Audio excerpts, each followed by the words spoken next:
I'm Maxine Hoover with the BERYL Consulting Group. Today we're joined by Bryan Stern, a multi-tour combat veteran and the founder of Grey Bull Rescue. With over 25 years of experience in military intelligence and rescue operations, Bryan has dedicated his career to extracting civilians and vulnerable populations from some of the most dangerous conflict zones on the planet.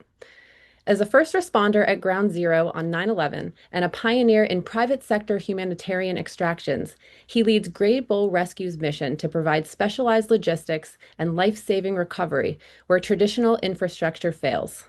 He is a recognized expert in tactical operations and an outspoken advocate for the safety of Americans and allies abroad. Bryan, thank you so much for joining us today. Thanks for having me. I appreciate it. So, what does a typical Grey Bull extraction or rescue operation look like from start to finish? I love this question because there's nothing typical about what we do. We're not Warzone Uber. We've just completed our 809th mission as about a week ago. Not a single one of them are identical. Not one. They're every single one of them is a little bit different. The way we do airplanes in Afghanistan is different than the way we do airplanes in Jamaica. The way we break people out of jail from Russia is different than the way we do hostages from Gaza. So we've done it all.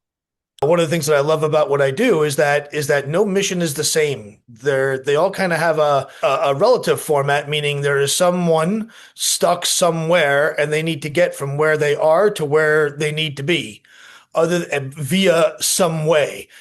Sea, air, land. We've done everything from helicopters to airplanes to boats. I towed a guy once on a luggage cart who had his legs shredded, all kinds of stuff. But that really is the only commonality, is someone in a bad spot, in a bad location that's hard to get to, and they need to get from where they are to where they need to be somehow. Generally speaking, we're the last resort. We are very rarely the first call that anybody makes. Usually people call the State Department or the FBI or their congressmen or senators or friends and family and all kinds of things. One way or the other, if they're talking to us, almost always, almost 8,800 people later, the conversation usually starts with, I called the State Department and they can't help me, or I called this one and they can't help, and I'm really in trouble, or my mother or my father's in trouble. We've called everybody. Is there anything you can do? That's usually how it starts. So all of our work starts off usually from a point of weakness, from a point of desperation. From a resource perspective, we're always the weaker party. From a threat perspective, we're always the weaker party. We are not as big as Hezbollah or Russia or the gangs in Haiti or Mother Nature. We're never the big dog in the fight, but we are tiny but mighty.